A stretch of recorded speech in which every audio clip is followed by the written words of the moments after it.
जय हिंद बच्चों, इंतजार खत्म हुआ तो आज शुरू हो गया आपका क्लास 12th अध्याय पहला ठोस अवस्था बहुविकल्पी प्रश्न। जी हाँ बच्चों, आज से आपका क्लास 12th की भी क्लासेस मिलेंगे फिजिक्स और केमिस्ट्री का। तो आज की इस क्लास में हम केमिस्ट्री का आपका पहला अध्याय है ठोस अवस्था, उसका हम बहुविकल्पी प्रश्न करवाने वाले हैं। जितने भी आपके पहले अध्याय का ठोस अवस्था का बहुविकल्पी प्रश्न है उन सभी को आज इस क्लास में कंप्लीट करेंगे। तो आप लोग बने रहिएगा हमारे साथ लास्ट तक। तो चलिए क्लास को शुरू करते हैं।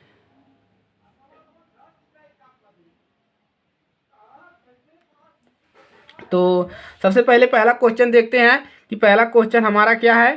तो चलिए, दिया है पहला क्वेश्चन, फलक केंद्रीय घनी जालक में एक एकक कोष्ठिका में परमाणुओं की संख्या होती है। देखिए बच्चों, जो इम्पोर्टेंट क्वेश्चन है उसी को हम लेकर आए हैं आपका जो पेपर में आ सकता है। तो इसमें कह रहा है कि फलक केंद्रीय घनीय जालक में एकक एकक कोष्ठिका में परमाणुओं की संख्या होगी। देखिए बच्चों, फलक केंद्रीय जालक में जो परमाणुओं की संख्या होती है वो कितना होती है उसी को आपको पूछ रहा है। तो ये हमेशा कितना होता है, 4 होता है। आप लोग इसको तैयार कर लीजिए, ये आपके पेपर में आएगा, ये इंपॉर्टेंट प्रश्न है। तो हमेशा 4 ही होगा। फलक केंद्रीय घनी जालक कोष्ठिका में परमाणुओं की जो संख्या होती है वो कितनी होती है, 4 होती है। अब देखिए दूसरा क्वेश्चन आपका है, एक ठोस ए बी है जिसकी संरचना NaCl प्रकार की है, यानी कि एक संरचना है जो NaCl प्रकार की है। ए परमाणु घनी एकक कोष्ठिका में सभी कोनों को घेरते हैं, यानी कि जो ए परमाणु है वो घनी को एक कोने पर घेरते हैं। यदि एक अक्ष के सभी फलक केंद्रीय परमाणु निष्कासित हो जाएं तो ठोस की स्टाइकियोमेट्री क्या होगी, यानी कि आपको ठोस का स्टाइकियोमेट्री आपको बताना है कि ठोस का स्टाइकियोमेट्री क्या होगी। तो इसमें से बता दे, आपको इस प्रकार से जब पूछेगा तो आपको क्या बताना है, इसमें आपको बताना है A3B4 किस प्रकार की होगी, A3B4 के प्रकार की होगी। तो आपको ये वाला A3B4 वाले को सही कर लेना है।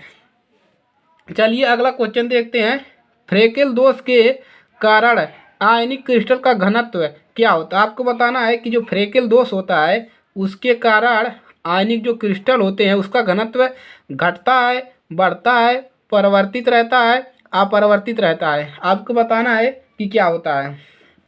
आपको बता दें, जो फ्रेकेल दोष होता है उसका जो आयनिक क्रिस्टल होता है वो क्या होता है, वो हमेशा अपरिवर्तित रहता है। क्या रहता है, अपरिवर्तित रहता है। तो आपका ये चौथा वाला आंसर आपका सही हो जाएगा, अपरिवर्तित रहता है।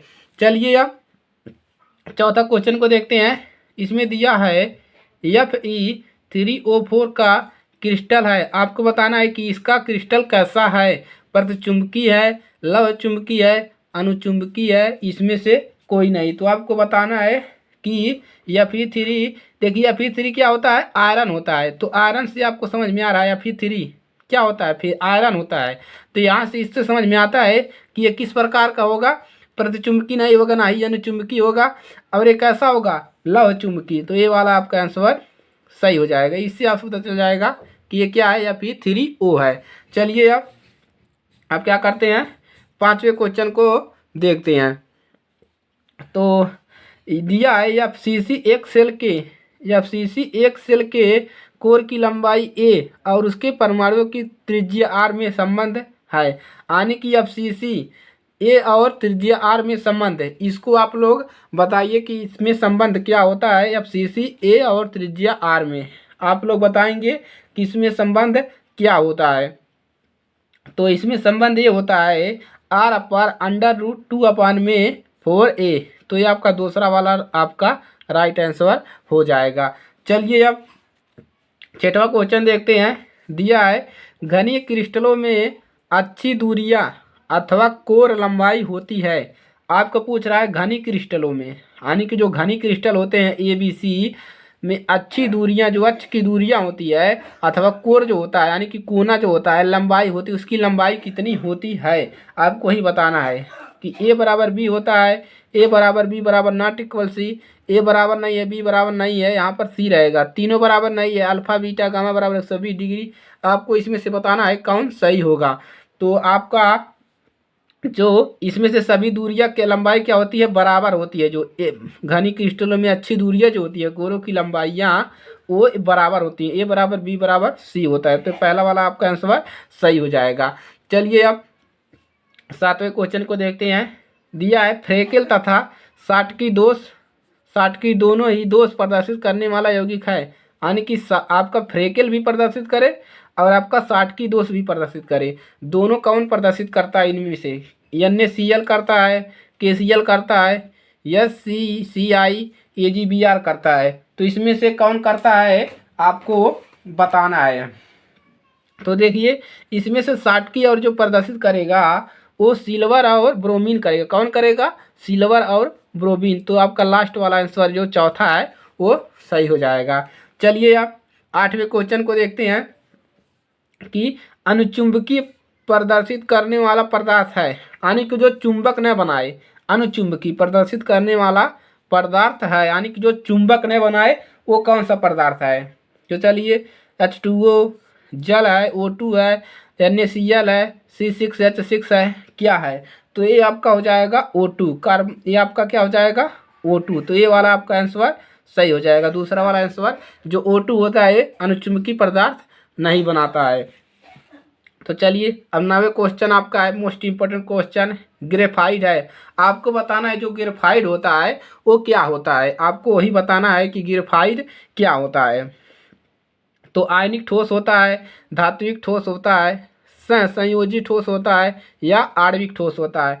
तो आपको बताना है कि जो ग्रेफाइट है वो किस प्रकार का ठोस होता है। तो अपना सही आंसर बता लिए। अब देखिए इसमें से क्या होता है, संयोजी ठोस होता है। क्या होता है?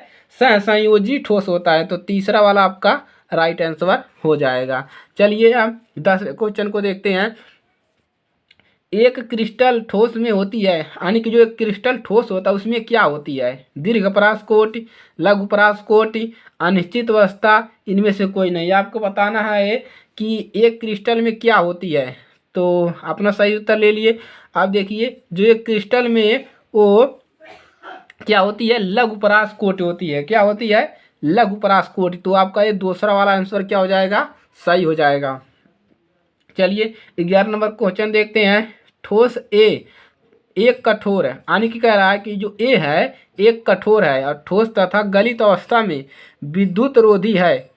और ये जो है ठोस में विद्युत रोधी है और बहुत उच्च ताप पर, यानी कि जब उसको ज़्यादा गर्म किए जाते हैं ताप पर पिघलता है। जब इसको ज़्यादा गर्म कर रहे हैं तभी ये पिघल रहा है। वह किस प्रकार का ठोस है? आपको बताना है कि वह किस प्रकार का ठोस है। आणविक है, आयनिक है, धात्विक है, सहसंयोजक है। आपको यही बताना है। तो बताइए आपका क्या हो जाएगा राइट आंसर? वो क्या होता है? सहसंयोजक है। तो ये आपका चौथा वाला क्या हो जाएगा? राइट आंसर हो जाएगा। चलिए अगला क्वेश्चन आप देखते हैं। तो देखिए अगला क्वेश्चन आपका क्या है। अगला क्वेश्चन देख लीजिए आप लोग। 12 नंबर के क्वेश्चन पर दिया है निम्न में से किस अणु के केंद्रक परमाणु पर एकांकी इलेक्ट्रॉन युग्म होता है। आपसे पूछ रहा है कि इनमें से किसके अणु के केंद्रक पर, यानी किसके अणु के केंद्रक पर एकांकी इलेक्ट्रॉन होता है। इन सभी में से किसमें एकांकी इलेक्ट्रॉन होता है। तो आपको इसी को बताना है कि Cl2 के पास होता है CH4, CH, Cl3, NH3। तो बताइए तो बच्चों जो एकांकी इलेक्ट्रॉन होता है वो हमेशा किस पर होता है? वो NH3 पर होता है। किस पर होता है? अमोनिया। ये किसका सूत्र होता है? अमोनिया का। ये भी पूछ लेता है पेपर में, अमोनिया। ये आपका अमोनिया है NH3। तो इसी पर क्या होते हैं? एकांकी इलेक्ट्रॉन युग्म होता है। चलिए 13 नंबर क्वेश्चन देखते हैं। एक क्रिस्टल तंत्र में A बराबर B बराबर C और अल्फा बराबर बीटा बराबर गामा बराबर नॉट इक्वल 90 डिग्री है। वह तंत्र है। आपको क्या बताना है कि वह तंत्र कैसा है? चतुष्कोटि, षष्ठकोटि, रोम्बोहेड्रल, मोनोक्लिनिक, कैसा है? तो आपको उसी को बताना है। तो आपको इस प्रकार से कहीं पर भी क्वेश्चन दिख जाए तो आप डायरेक्ट लगा दीजिएगा रोम्बो हेड्रल लगा लीजिएगा, आपका राइट आंसर हो जाएगा। इतना तो आप याद कर सकते हैं। अब बताना है आपको पोटेशियम सल्फेट है, आपको बताना है कि जो पोटेशियम होता है वो क्या होता है, आयनिक ठोस होता है, धात्विक ठोस होता है, सहसंयोजक ठोस होता है कि आणविक ठोस होता है। आपको बताना है किस प्रकार का ठोस होता है। तो जो पोटेशियम होता है वो सहसंयोजक होता है। कैसा होता है? सहसंयोजक ठोस। तो ये आपका तीसरा वाला आंसर आपका राइट आंसर हो जाएगा। तो इस क्लास में जितना भी इम्पोर्टेंट प्रश्न आने वाले के लायक मतलब था कि पेपर में आ सकता है, उसको हमने यहाँ पर कंप्लीट करवा दिया है। तो आप लोग इस वीडियो को अच्छे से तैयार कर लीजिएगा। और पहला टॉपिक में से जो इम्पोर्टेंट है उसको हमने बता दिया है। और अब इधर आपको 12 की क्लासेस आपको लगातार मिलती रहेगी। ऑब्जेक्टिव क्वेश्चन कराया जाएगा पूरा फिजिक्स केमिस्ट्री का, उसके बाद मोस्ट इम्पोर्टेंट क्वेश्चन भी बताया जाएगा। तो इस वीडियो को आप ज़्यादा से ज़्यादा शेयर करें अपने फ्रेंड सर्किल में और उनको बताइए कि क्लासेस स्टार्ट हो गई है। तो मिलते हैं नेक्स्ट क्लास में, तब तक के लिए जय हिंद, जय भारत।